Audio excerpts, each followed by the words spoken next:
सच्चिदानन्दरूपाय विश्वोत्पत्त्यादिहेतवे तापत्रयविनाशाय श्रीकृष्णाय वयं नमः। भक्ति भक्त भगवंत गुरु चतुर्नाम बपुएक, जिनके पग वंदन किए नाशय विघ्न यने। राम कथा के रसिक बरा भक्त राजमति धीर, आयुष वासन लीजिए तेज पुंज कपिवीर, तेज पुंज कपिवीर। करारविंदे न पदारविंदम, मुखारविंदे बिनवे शयन्तम्। बटस्य पत्रस्य पुटे शयानम्, बालं मुकुन्दं मनसा स्मरामि। भक्ति भक्त भगवंत गुरु चतुर्नाम बपुएक, जिनके पग वंदन किए नाशय विघ्न अनेक। जय जय श्री राधा रमण, जय जय श्री नवल किशोर, जय जय गोपी चित चोर प्रभु, जय जय माखन चोर, जय जय माखन चोर। अनंत कोटि ब्रह्मांड नायक, अकारण करुणा वरुणालय परात्पर ब्रह्म, श्री कृष्ण की वांगमय छवि श्रीमद्भागवत महापुराण एवं कथा रसिक अदृश्य रूप में विराजमान श्री हनुमंत लाल जी महाराज के श्री चरणों में इस दास का कोटि कोटि वंदन। कार्यक्रम सत्संग प्रभात में आप सबों का ढेर सारा स्वागत है। मैं जितेंद्र पारासर और अभी आप ए न्यूज टेलीविजन के माध्यम से आप सब कार्यक्रम सत्संग प्रभात को आप देख रहे हैं और सत्संग प्रभात को आप श्रवण भी कर रहे हैं। ढेर सारा धन्यवाद है कार्यक्रम सत्संग प्रभात में। आइए हम सब मिलकर के प्रवेश करते हैं बड़े ही पावन चर्चा। जीवन में बड़ी ही सुंदर एक बात बताई। गोस्वामी तुलसीदास जी महाराज श्री रामचरितमानस में लिखते हैं, इस पंक्ति को दोहराने के लिए, इस पंक्ति को गुनगुनाने के लिए तो हम सब गुनगुनाते हैं, लेकिन उसके पीछे तात्पर्य क्या है इस चीज को लेकर के हम समझ नहीं पाते। कहा कि क्या है, बड़े भाग्य मानुष तन पावा,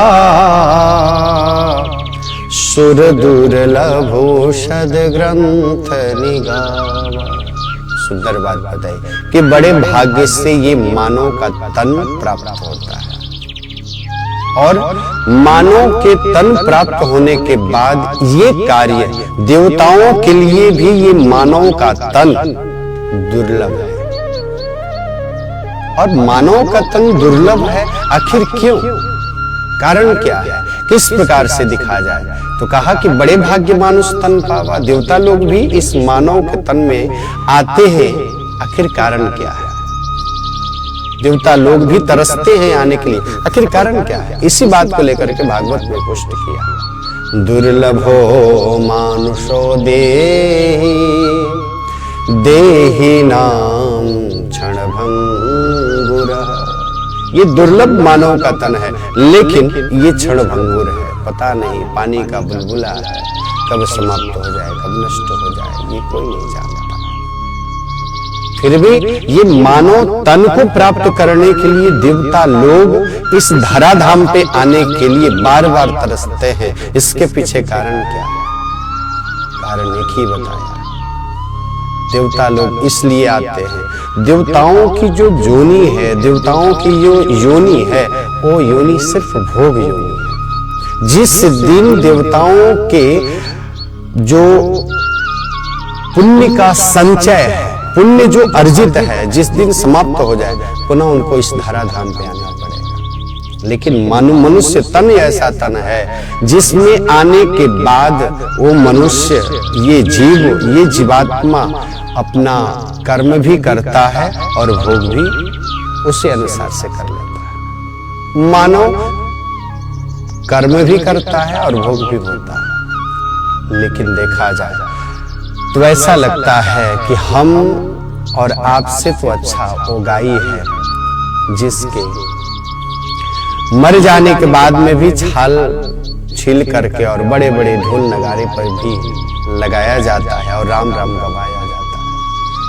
हम सबों से तो अच्छा वो बाघ है जिसके मरने के बाद में भी उसके छाल को छील करके और संत महंत लोग उस पे बैठ करके आराधना करते हैं, साधना करते हैं। सदात्मन गोस्वामी तुलसीदास जी महाराज को ये लिखना चाहिए था ना कि बड़े भाग्य बाघ तन पावा, बड़े भाग्य गाय तन पावा, बड़े भाग्य बकरा तन पावा। उन्होंने नहीं लिखा, सिर्फ इतना ही पंक्तिबद्ध किया कि बड़े भाग्य मानुष तन पावा। लेकिन वही राइटर, वही लेखक एक तरफ लिखते हैं कि बड़े भाग्य मानुष तन पावा, सुर दुर्लभ सद ग्रंथ निगावा, और दूसरी तरफ लिखते हैं छिति जल पावक गगन समीरा, पंच रचित यह अधम शरीरा। एक तरफ कहते हैं कि पंच तत्व से मिला हुआ ये शरीर, ये सब अधम है, ये कोई काम का लायक नहीं है, ये सब बेकार है। किसी ने प्रश्न खड़ा कर दिया, वो स्वामी तुलसीदास जी महाराज ऐसे क्यों लिखते हैं आप? एक बात मुझे बताइए कि बड़े भाग्य मानुष तन पावा, एक तरफ तो बड़े भाग्य से मानव का तन प्राप्त होता है और दूसरी तरफ लिखते हैं नहीं, ये तो ये अधम शरीर है, ये तो बेकार का शरीर है, इसका कोई महत्व नहीं है। इस दोनों पंक्ति को सुलझाने के लिए गोस्वामी तुलसीदास जी महाराज हम लोगों के लिए बीच में ला करके एक पंक्ति खड़ा कर दिया। क्या? कर्म प्रधान ईश्वर चिराखा, जो जस करहि तासु फल चाखा, जो जस करहि तासु फल चाखा। कर्म क्या है?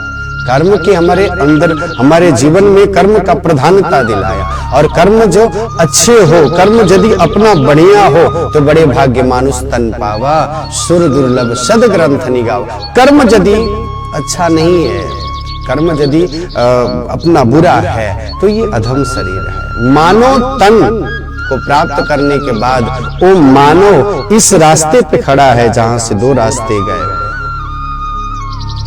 ये जीव अपने जीवन को सार्थक बना सकता है कब? वहां से दो मार्ग मिल रहे हैं। पहला मार्ग जा रहा है दिवालय की तरफ, यदि वो जीव दिवालय की तरफ जाता है तो उसका जीवन बन जाता है, और दूसरा मार्ग जाता है वैश्यालय की तरफ, वैश्यालय की तरफ जाता है तो ये सब अधम शरीर है, कोई काम के लायक शरीर नहीं है। इसी के लिए जीवन में हमें सत्संग से प्रेम होना चाहिए। जीवन में ये मानव तन को सार्थक इसलिए बनाया जाए कि अपने कानों से अच्छे अच्छे चीज को श्रवण किया जाए, अपने हाथों से कम दान किया जाए, अपने पैरों से चल करके किसी तीर्थ स्थली पे जाया जाए, अपने नेत्रों के माध्यम से भगवान का दर्शन किया जाए, अपने नेत्रों के माध्यम से, अपनी आंख के माध्यम से संत महापुरुषों का दर्शन किया जाए। जीवन पावन हो जाएगा, हमारा जीवन धन्य हो जाएगा। आज हम सब मिल करके कार्यक्रम सत्संग प्रभात को हम सब मिल करके श्रवण कर रहे हैं, देख भी रहे हैं ए न्यूज के माध्यम से। ये है क्या? कहा कि अपने जीवन में बदलाव लाया जाए, अपने जीवन को पुष्ट किया जाए, अपने जीवन को अच्छे से सुव्यवस्थित और जो मानव तन मिला है उसके लिए हमें सार्थकता दिलाया जाए। कि हम मानव के तन को प्राप्त किए तो मानव के तन को प्राप्त होने के बाद कम से कम अच्छे कर्म किया जाए, अच्छे कर्म किया जाए। महाराज अच्छे कर्म करते हैं ना तो अच्छा कर्म अपना साथ में जाता है और बुरे कर्म भी साथ में जाते हैं। न भुक्तम क्षीयते कर्म जन्म कोटि सतैरपि अवश्यम मेव भुक्तव्यम जन्मकृत शुभाशुभम। ये क्या है? ये एक जन्म की बात कौन कहे? यदि अपना करोड़ों जन्म लेना क्यों न पड़े, यदि हमने किसी को दिल दुखाया है ना, किसी को हमने तड़पाया है, किसी को मारा है, किसी को कष्ट दिया है, किसी को परेशानी में डाला है, तो एक जन्म की बात कौन कहे महाराज? करोड़ों जन्म बीत जाने के बाद में भी वही कर्म आकर के सम्मिलित होता है और जीवन में दुख भगवान नहीं देते। ये स्वयं दुख का कारण जीव है कि हमारे जीवन में दुख आता है। दुख में करते क्या है? दुख में हम घबराते हैं, काफी घबरा जाते हैं। और महाराज जब सुख आता है तो ईश्वर का चिंतन करना छोड़ देते हैं, परमात्मा का चिंतन करना छोड़ देते हैं, ईश्वर से हमको सो दूर हो जाते हैं। इसी के लिए न कहा कि दुख में सुमिरन सब करे, सुख में करे न को, जो सुख में सुमिरन करे तो दुख काहे को। तो फिर इस जीवन में दुख काहे के लिए होगा? फिर दुख नहीं आएगा। जीवन में यदि हम सुख में सुमिरन करना चालू कर दें तो जीवन में फिर दुख नहीं आएगा। इसी के लिए हमारे जीवन में अच्छे व्यवस्थित ढंग से हमें क्योंकि कहते हैं शैले शैले न माणिक्यम मौक्तिकम न गजे गजे, साधवो न ही सर्वत्र चंदनम न बने बने। कहते हैं हर एक जगह पे जाने के बाद अच्छे लोगों से मुलाकात हो जाए, अच्छे लोग हमें मिल जाए, ये कहा नहीं जा सकता। बुरे लोग भी मिल जाते हैं, परेशान करने के लिए तैयार रहते हैं। संसार में महाराज कोई अपने दुख से दुखी नहीं है, कोई अपना तन से दुखी नहीं है, अपने दुख से कोई दुखी नहीं है। दुखी तो दूसरे के सुख को देख करके लोग अधिक दुखी हैं। इस संसार में इस स्वभाव को परिवर्तित किया जाए, अपने ये ऐसे स्वभाव चिड़चिड़ापन स्वभाव को दूर किया जाए। जब अपने चिड़चिड़ापन स्वभाव को जब हम दूर करते हैं ना तो परमात्मा हमें सहायता करते हैं, ईश्वर हमें सहायता करते हैं। दुख कब होता है? जब हम अपने से बड़े लोगों को देखना प्रारंभ करते हैं। दुख तभी से प्रारंभ हो जाता है। अरे उसने तो इतना कमा लिया, उसके पास में गाड़ी घोड़े धन संपत्ति हीरे जवाहरात सब सब आ गया, अपने पास में कुछ भी नहीं। अरे इतना मैंने कमाया फिर भी मेरे पास में कुछ भी नहीं है। लेकिन फिर भी आपके अंदर क्या है महाराज? आपके अंदर जलन है। जलन का स्वभाव जिस दिन समाप्त हो जाए ना उस दिन सुखी हो जाएंगे। हम सिर्फ इतना ही चाहते हैं कि दूसरा कोई आगे क्यों बढ़ेगा। अरे कर्म तो करो, अच्छे कर्म करो, अच्छे कर्म करोगे परमात्मा तुम्हें सहायता करेगा। बुरे कर्म में यदि हम लग जाते हैं ईश्वर को सो दूर चला जाता है। इसी के लिए जीवन में हमें अच्छे कर्म से लगना चाहिए, जीवन में हमें अच्छे धर्म से लगना, जीवन में हमें अच्छे सुव्यवस्थित जीवन को मार्गों को सुव्यवस्थित करके चलना चाहिए। जीवन हमारा पावन हो जाएगा, जीवन हमारा आनंद हो जाएगा। सत्संग प्रभात का उद्देश्य यही है कि हमारे जीवन को एक सुव्यवस्थित आयाम देना, हमारे जीवन को एक सुव्यवस्थित सुंदर ढंग से उसको लेकर के सुव्यवस्थित करना। कार्यक्रम सत्संग प्रभात जो हम सब मिल करके ए न्यूज के माध्यम से जो श्रवण कर रहे हैं, सुन रहे हैं, कहा कि ये तो प्रभु की असीम अनुकंपा है, ईश्वर की हरि की असीम अनुकंपा है कि इस कार्यक्रम को हम देख भी रहे हैं और श्रवण भी कर रहे हैं। अपने जीवन में जो चीज अपने को प्राप्त हो ना, उस प्राप्त चीज को अपने जीवन में उतारा जाए। ईर्ष्या के भाव को परित्याग किया जाए, उसको दूर रखा जाए। और जिस दिन ईर्ष्या के भाव हमारे अंदर से दूर चले जाए ना, तो फिर हमारा जीवन पावन हो जाएगा। हम देखते कब हैं? हम देखते वही हैं कि फलाने व्यक्ति के पास तो 4 तला घर है, मेरे पास में तो बस झोपड़ी पड़ी हुई है। बस यही देखना चालू करते हैं कि बस उसके पास में तो 4 तला बिल्डिंग है, अपने पास में बस झोपड़ी ही है। जिस दिन अपने से ऊंचे वाले को देखोगे ना, तो जीवन में कष्ट आएगा, परेशानी आएगी। और जिस दिन अपने से नीचे वाले को, व्यक्ति को यदि देखना चालू कर दे, तो जीवन में कष्ट नहीं आएगा, जीवन में परेशानी, हम कभी तबाह नहीं हो सकते। महाराज, आपके पास में झोपड़ी है तो आप बिल्डिंग वाले को देखना छोड़ दीजिए। अरे जिसके पास में रहने के लिए घर नहीं है, उससे तो आप अच्छे हैं। परमात्मा ने आपके ऊपर इतनी बड़ी कृपा की है, आपके पास में तो झोपड़ी भी है कि कम से कम रह लेते हैं। लेकिन जिसके पास में झोपड़ी भी नहीं है, घर भी नहीं है, कुछ भी नहीं है, खाने के लिए नहीं है, कुछ भी नहीं है, उस व्यक्ति से तो हम अच्छे हैं ना।